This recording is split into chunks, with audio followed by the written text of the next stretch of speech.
Hello and welcome back to the From the Nosebleeds podcast, season 3, episode 16. It has been so long since we've done one of these, but regardless, we are back. I'm Thomas Pocrnic, as always, joined by Thomas Coburn and producer Paolo Gismondi. Coburn, it's been a while. How's it going? It has been a whirlwind of, I guess, is it 3 weeks or 2 weeks? I think it might be 3 weeks. I feel like it's been 3 weeks, pushing 4 even. I don't know. It's like, I can't even remember. Maybe it was Julio Jones. Was that the last one? That was the last episode, yeah. Probably. Wow. It's been a long time. But in fairness, if I were to ask you what's happened in the NFL world since then, I don't think you'd be able to tell me anything. But you know what? To start, we never talk about the NFL world. We talk about our worlds. So what's been going on with you? I actually, you can see behind me there. I didn't even mean to do that, but spent the last 2-3 weeks on crutches, so that's been fun. But other than that, the Euro World Cup has taken over my life. I think a lot of people, anybody who has been watching, it's been an insane tournament. Italy still in. The finals are in 2 days. So I know Croatia got out in a thrilling game. But it was a very good game. Who did lose? It was Spain, right? Spain, yeah. Yeah, so I don't know. The whole tournament has been wild. Every game for Italy seems to take 5 years off my life, but here we are, one more game, and that's it. Yeah, it's been a very exciting tournament. Even if you're just a neutral watching and you love the game of football, the European football, not the football we talk about on this show. But yeah, it's been good. I honestly have not been able to catch as much as I would have liked. I've also been all in on the NHL playoffs, which dealt me a heartbreaking loss the other night with my Montreal Canadiens going out in the Stanley Cup final. But, Euro finals are this Sunday. Forza Azzurri, had to say it on the show. How was that? Was that a pretty good pronunciation? 8.9 out of 10. Pretty good. I think that's a little harsh, but I'll take it going forward. But yeah, maybe should we do a prediction just to start off the show with what's going to happen? And of course, I didn't even think of that. We need to do a Euro prediction.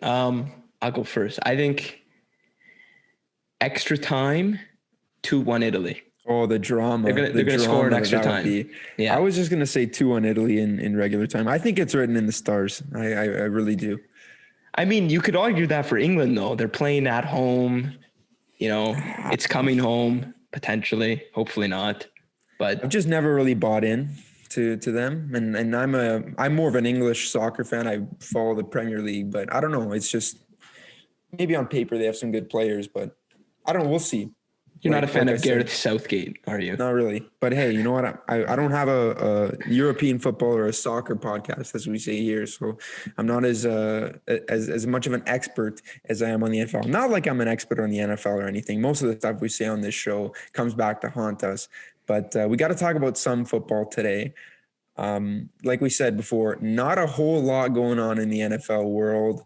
It's been very quiet. We haven't even had any. Really, the trade rumors have died down. We haven't heard anything from Aaron Rodgers or Deshaun Watson or anything like that in recent days. There have been no big extensions. There's really been absolutely nothing, but training camp's going to start in a few weeks' time. There was one thing, though. What was it? Dallas Cowboys, Hard Knocks.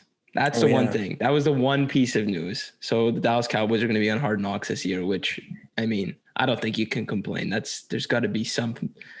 It should be entertaining. Are you a Hard Knocks watcher? I mean, honestly, this is how it usually starts. I'll usually watch the first 2 to 3 episodes because I'm just like starved and I want football. And then by the fourth one, I kind of lose interest. But the first couple are usually really entertaining for me. I do not have HBO, so I don't think I've ever seen. Maybe on YouTube I watched a couple times. Somehow they get leaked. It's on the Zone. Completely legal. It's on the Zone. No way. Yes. I'm going to have to watch this year. Yeah. I'm going to have to watch because honestly, I think there are about 5 or 6 teams that were eligible. There's certain rules that have to be meet to have your team eligible. I think Dallas was the most obvious choice and the most interesting one out of them. And hopefully we get some Jerry Jones screen time. You have the whole Dak recovery storyline. So yeah, you're right. It should be good because, hey, there's a lot of pressure facing the Dallas Cowboys this season. Yeah, Jerry Jones will make sure there's some screen time for him. There's no way he's not going to – he'll probably have his own separate interview.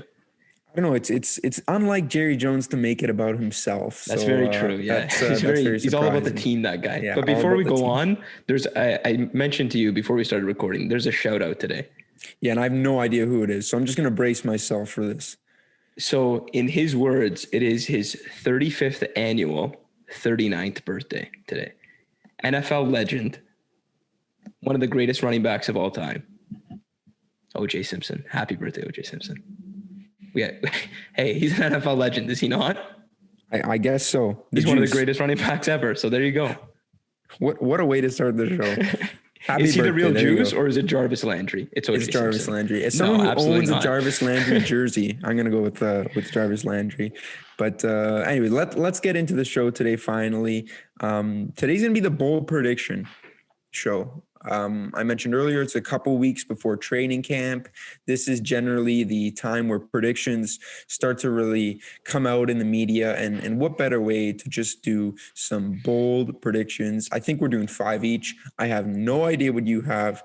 I'm, I guess, semi-confident in mine. You can never be too confident in these. I'm just hoping that I can look back and not look terrible a year from now with these. But hey, this is a segment where we like to have some fun. So why don't you get us started? I think if you go 2 for 5, that's like really good. Yeah, 2 for 5 on bold predictions I think it's really good. I'll start with the first one. I think this is pretty bold. The Minnesota Vikings win the NFC North, and I think, and even if this isn't bold if Rodgers doesn't. If let's say he gets traded, then this is kind of doesn't matter. But I think this is including if he stays on the Packers. I think just with all this drama and everything, the Vikings, Kirk Cousins he played really well last year overall. Like you can't knock him. I know people really like to pick on him and say he's bad. He's a pretty quality quarterback.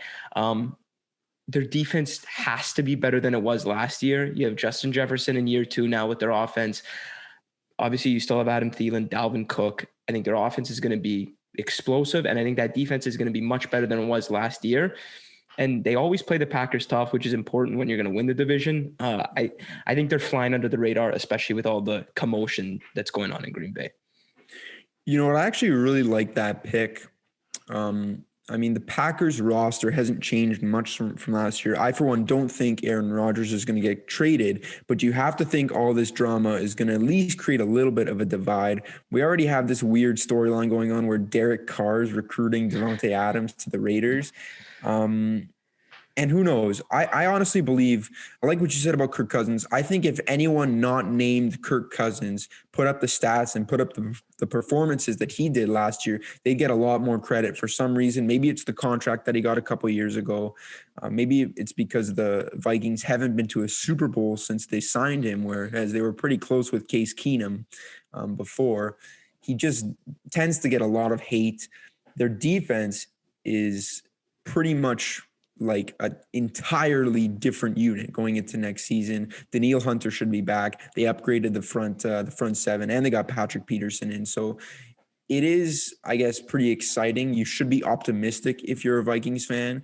And hey, I take your take a lot more seriously since you're wearing that stunning new Detroit Lions hat. Is this the debut of that hat on the podcast? No, this is the second. This is actually the second episode in a row I've worn it, except the episodes are a month apart. So it feels like it's the first episode that I've worn it. That just tells you how much I pay attention to you when you're talking. If I don't even know that, I probably even mentioned the hat on last episode. It's because you're too busy listening to all the wisdom. When you talk, I just think about what I'm going to say next. Let's be fair honest. Enough. Hey, that's what it is. It is what it is. What's your first bold take? Let's get into my first bold take, and this one is more so my heart. I feel like this is one that I might look back on and say, "What are you thinking?" But sometimes you just got to listen to your heart. We all know how big a fan I am of Jameis Winston. All right. I think he's going to be QB1 this year in New Orleans. And I'm going to say that I think he plays like a top 10 quarterback next year. I'm not saying he's a top 10 quarterback in the NFL, but I think there will be a case for him a year from now that, hey, last season he played pretty damn well. Reason I believe this is because, and I think a lot of people will agree, is that he's one of the most talented quarterbacks in the NFL. And that talent hasn't necessarily translated to success in recent years. But the fact that he had a year to sort of watch from afar, sit behind Drew Brees, one of the greatest quarterbacks in NFL history, one of the best quarterbacks at keeping the ball secure. Jameis's biggest problem is always turnovers. If he can limit those, at least cut those in half, he'll be electric. I think the Saints offense gives him all the tools to succeed. You got Alvin Kamara, you got Michael Thomas, you got an awesome O-line in front of you, and of course, Sean Payton. I think big things are coming from Jameis in New Orleans, and I'll be watching the Saints pretty often next season. If Jameis Winston plays like a top 10 quarterback, I think that what it really means is Sean Payton's a top 10 coach of all time. If that's what happens, if he turns Jameis into, caring about throwing interceptions in the slightest, then he might be the best coach in the league. Who knows? But I mean, it's a bold prediction, but I think everybody could come up with a scenario and a universe where that happens. It's not like completely out of the realm. And like you said, he has all the tools. I mean, look at that offense. Michael Thomas, catch some more slants, and that's it. That's right. Let's see if those slants happen with Drew Brees. Maybe Jameis just hucks it deep to him every play. I was going to say, he's a different animal. Maybe this is the best thing that'll happen to Michael Thomas's career. He can catch passes more than 4 yards. I like Michael Thomas, by the way. I'm just kidding, Saints fans. Okay, my next one, I'll go. This is probably the least bold, in my opinion, but actually it's still pretty bold. The Colts finish as the number 1 seed in the AFC. I think that was that one of yours? That's literally the next one I've written down. Okay, well then there you go. How does this happen that we do that? Do you know the old saying? Great minds think alike. I wouldn't necessarily classify us as great minds. Good minds think alike. Yeah, mediocre. Mediocre minds think alike. Fair enough. Sometimes.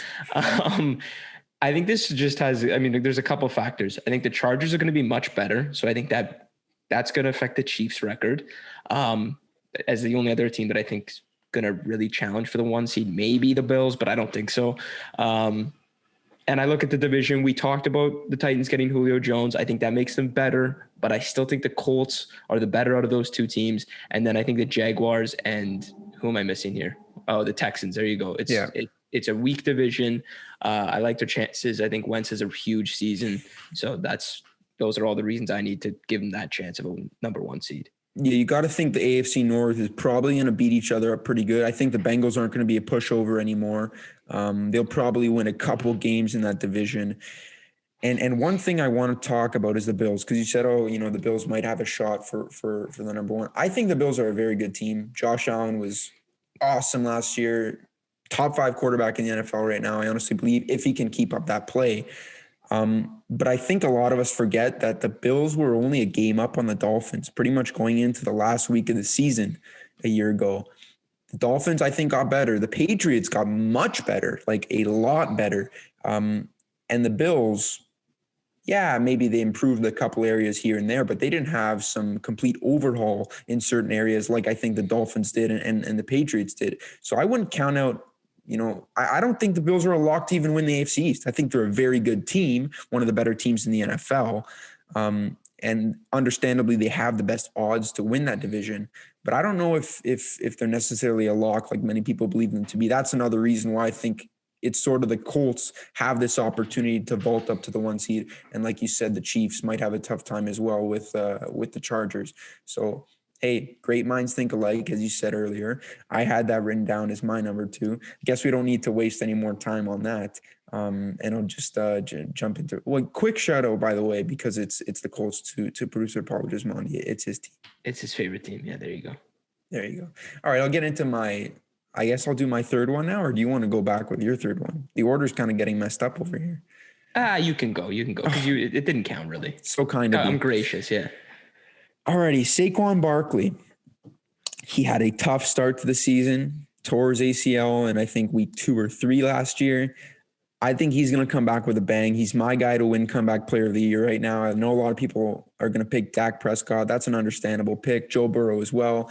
But in this scenario, for this bold prediction, I'm going to say Saquon Barkley. He's going to lead the league in rushing yards, and he's going to total over 2,000 total yards. I think to get Daniel Jones going and to help him make that jump, they'd be really smart if they started to use Saquon Barkley even more in the passing game, pretty much similar to a Christian McCaffrey. I think that would be awesome. So I think Saquon Barkley is going to be the best running back next year. He'll take the rushing title, and over 2,000 yards, he comes back with a bang. You're starting to sound like me with these Giants. It's becoming a Giants fan podcast here. I mean, I couldn't agree more. I almost included a Saquon bold prediction along those lines. I don't know if I was going to say comeback player of the year, but I decided not to. But he will be out. You're in my fantasy league, but it doesn't really matter. But he will be, if I have the opportunity to pick him, he will be like my pick. If I have the first overall pick, I'm taking him. You're taking first overall, really? Because to me, it's him or McCaffrey. And I'd rather the one big injury than like the nagging injuries that McCaffrey had, if that makes sense. That's fair. That's fair. I had Joe Mixon a year ago with the nagging injuries, and it was terrible. I don't know. I think there's a case for a lot of guys. Derrick Henry as well. He's pretty much a lock to get the ball 30 times a game. But yeah, anyways, enough fantasy talk. I don't want to divulge my plan. We got the drafts coming up probably in about a month's time. So that's super exciting, but let's hear the next bold prediction. This might be the boldest one here. Travis Etienne is a rookie of the year candidate. Now, I mean, most people are kind of like, whatever. They were upset at the Jags for taking him. Why'd you take him? Blah, blah, blah. Pretty much me. You, yeah. But with the chemistry that him and Trevor Lawrence have, especially he's a rookie, it's just, he's going to most likely be the security blanket for Trevor Lawrence right away. And I think, they have James Robinson, and obviously he's going to get a lot of touches, but they've been using Travis Etienne as like a wide receiver. He's going to be kind of a hybrid back, it looks like.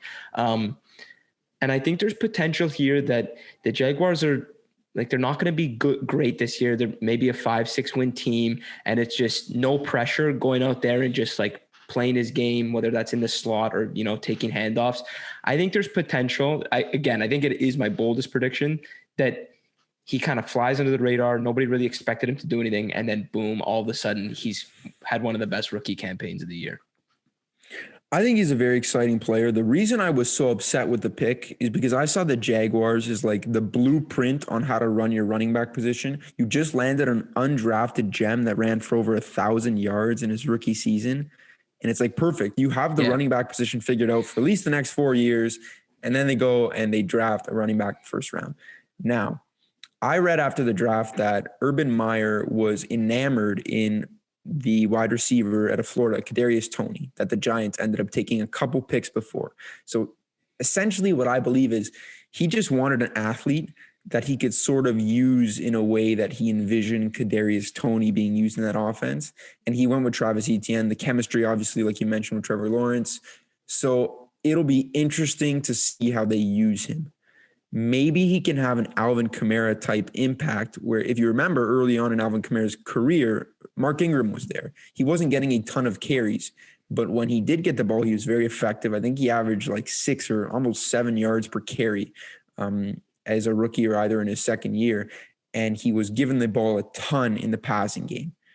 I don't think the Jaguars are going to be as electric going forward as those Saints teams were, but hey, it's an interesting case. Rookie of the year position is always interesting. A lot of the times it will go to a quarterback, but hey, you said candidate. If Etienne's that good, it might end up going to his quarterback, Trevor Lawrence, but it's an exciting and it's an intriguing pick, as I'm pretty interested in seeing how he's deployed in that offense. Yeah. I mean, it is, I definitely believe in it the least out of all my picks, but listen, you got to go big or go home. I guess I'll counter that with saying this next one is maybe the one that I'm most confident in, and the statistics behind it kind of baffles me. But that being said, the position group that I'm talking about, tight ends, oftentimes we see them. It takes a bit of time for them to get their feet wet in the NFL, but I'm sticking with a rookie as well. I'm talking Kyle Pitts. Now, interesting enough, a rookie tight end has only ever eclipsed 1,000 yards once. And that tight end is potentially more famous for his role in kicking and screaming than he is for, I'm just kidding, his contribution to the league. Obviously, Mike Ditka's a Hall of Famer, but Mike Ditka is actually the only tight end to ever have over 1,000 yards in his rookie season. And I think Kyle Pitts is going to join that group. The door's wide open for him now that Julio Jones is gone. He's essentially their second option on offense. He's been touted as a guy who can come in and dominate right away. And he's a mismatch already. Who are you going to put on this guy to stop him? I think a lot of the attention is going to go towards Calvin Ridley, and Matt Ryan is going to lean on Kyle Pitts a lot. I think he goes over 1,000 yards. He'll be one of the best tight ends already this year. It's certainly possible. I mean, if you look, it seems like Atlanta's in a game. The Falcons win or lose a game 35-30, it seems, every week. They just up and down the field, both teams. They score. They can't stop other teams from scoring. So 1,000 yards, as big of a number it is, it almost seems like this seems doable. Yeah, he has 16 games to do it. I feel like he's going to go for over 100 yards a couple times. So, yeah, I mean, we said before, mediocre minds think alike.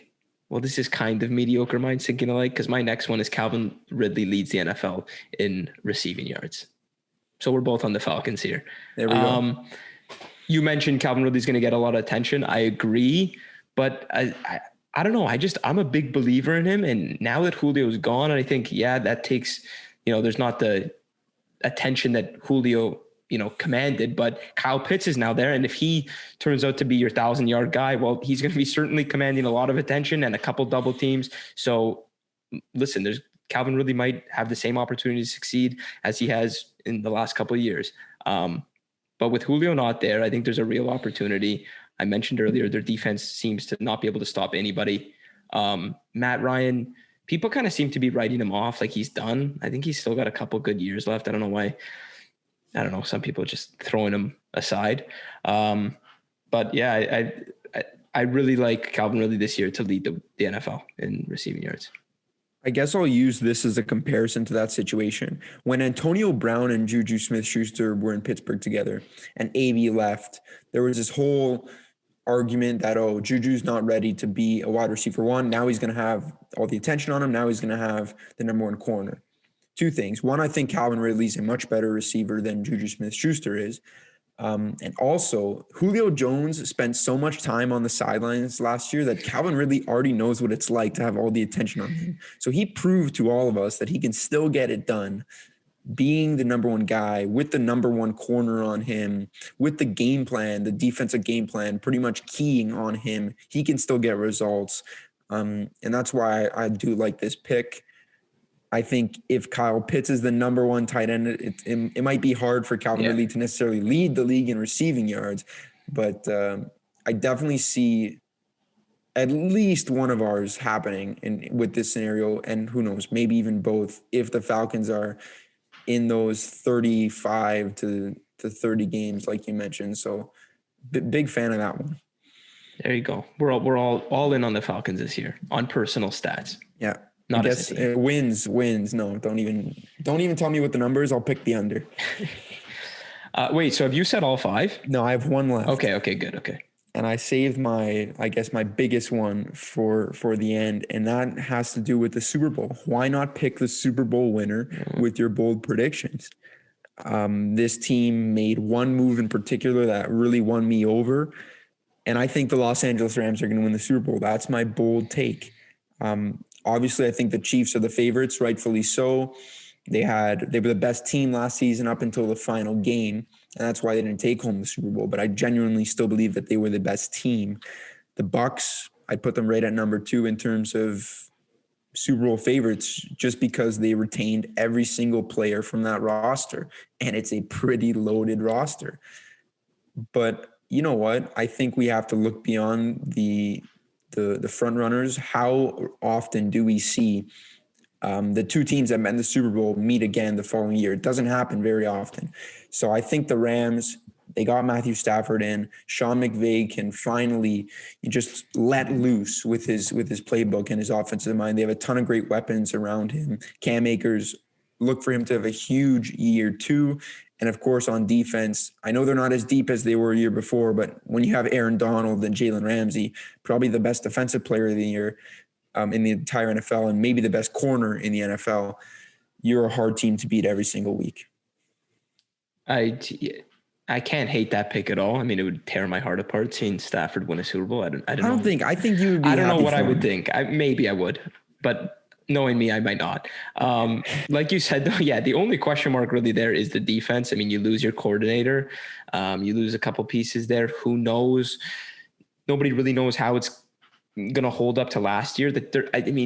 I don't think they're going to be as good as they were. I mean, last year was just the defense. I don't think they'll be as good just because, they lost. It's the depth. Of course, you're still top heavy. You have Aaron Donald, you have Jalen Ramsey, but it's guys like John Johnson and Troy Hill that, they've parted, and it's like maybe you didn't realize how good they were a year ago and how much of an impact they're making. And now that they're gone, it's like, oh, okay. So yeah, but I mean, I think there's a very good chance that Stafford and McVay can make up for the defensive loss there, and they become Cam Akers, he could have been on a bold prediction for most rushing yards. I mean, I think there's a chance that they could be a run heavy offense. Nobody really knows what's going to happen with this Rams team. I think everybody can just say they're going to be good. Nobody knows what the team's going to look like, but they're going to be good. And yeah, I would not be shocked at all if they went and won the Super Bowl in the first year with Stafford. But for my final, go ahead. Yeah. Oh, I was just going to add into to close up. What scares me about the Rams is a year ago, they were a really good team. And I felt like they had to keep their opponents to pretty much in that 20 to 24 point range. They needed to do that because the offense just wasn't capable of scoring 30 points on command. So now this year, the defense is still good where I think they can still hold their opponents.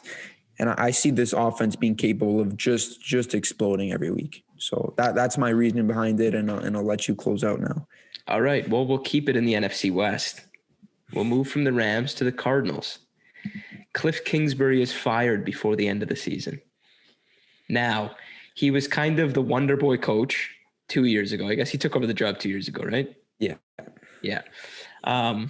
But the last 2 years, nothing, no playoff appearance, no playoff games there with Kyler Murray. I think most people know he's not really on the hot seat right now, but I think there's a chance when you look at that division and how good it is that I think there's a very good possibility that they're kind of a below average team late into the season, maybe even like shockingly low. Like you could see them have like 6 wins and people think they might make the playoffs this year. I think that's a real possibility. And the reason I'm making it a bold prediction, I'm saying he's fired before the end of the season, which is like, he got to be pretty bad to do that. Like I think there's a decent chance he could be let go at the end of the season. If they miss the playoffs again, it's like, you can't have an MVP caliber or potential quarterback and miss the playoffs 3 years in a row. But I'll go with Cliff Kingsbury. He's done. The Cardinals are so interesting because you sort of play the scenario, if they were in another division where it wasn't as competitive, could it be differently? Football's a game of inches. I can see them coming up short in a lot of games, like just barely losing and it hurting their record in the long run. And one thing that scares me about the Cardinals is like this year, it's year 3 of Kyler Murray.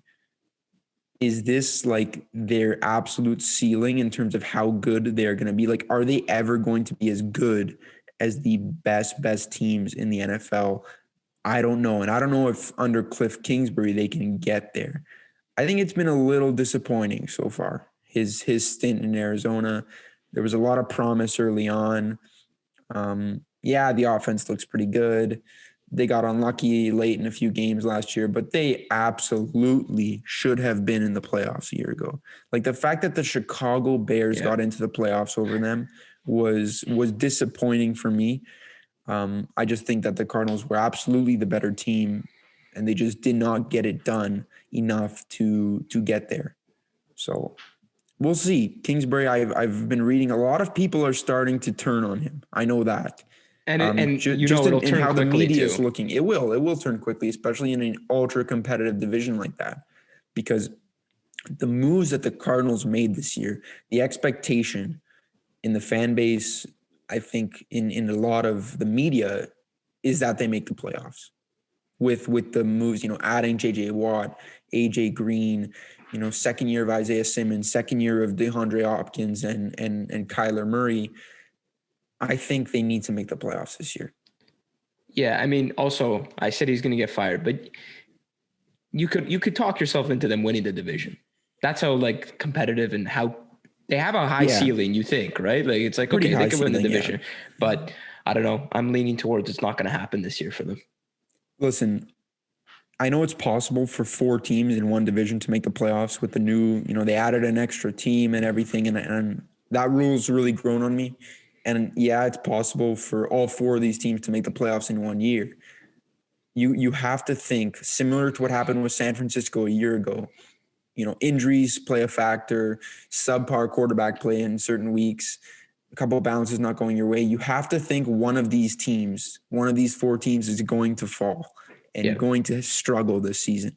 Some people might think it's Seattle, but I can see it being Arizona. I can see it being a couple of teams. No one thought San Francisco was going to be as bad as they were a year ago, and it happened. So, hey, that just goes to show you that you never know what to expect in this league. And who knows? We could be 0 for 5, each of us. We could be 5 for 5. Probably not. Probably 0 for 5. Probably maybe 1 for 5. I could see. Okay, we'll do this. Pick the one that you're most confident in. I think you may have already mentioned it when I said you the Colts. The Colts one. I think that's well. I can't steal that one. So I'm gonna go with my Kyle Pitts one. I think he's going over 1,000 yards. Yeah. So pick him first round in fantasy. Yeah. No. Last year I picked the tight end too early. Last year I went with Zach Ertz, and oof. I don't need to tell you. Like I was last place. So what are you gonna do? I'm bouncing. That's my 6th bold prediction. Yeah. I'm bouncing back in fantasy this year. So get ready, world. Me too. I was the 49ers. When your first and second round picks get injured, it's got to turn around. We're finishing first and second next year. That's my 6th bold. Yeah, there you go. All righty. Well, that's gonna do it for the end of today's episode. It was great to be back after a nice break, I'd say. But it was great to be back. Share the mic again with you. And it was great to talk some football for once and give some bold predictions. I guess the question is, let us know your bold prediction in the comments. And it's so rusty. What do we usually go with? Apple Podcasts, Spotify, like, subscribe, follow us on Instagram, all that. And I always give you the last word. I don't know. Well, I think we're like maybe 10 subscribers away from 300 subscribers. We will be giving away 300 iPhones as a giveaway. Don't Definitely say not. that. Can you imagine? We just bankrupt each other. Yeah. No, but we're almost at 300 subscribers, so that'd be fairly nice to hit that. Maybe in the next couple of weeks, who knows? But yeah. Who knows? But subscribe. Take care, guys, and we'll see you in the next episode. Have a good week, guys.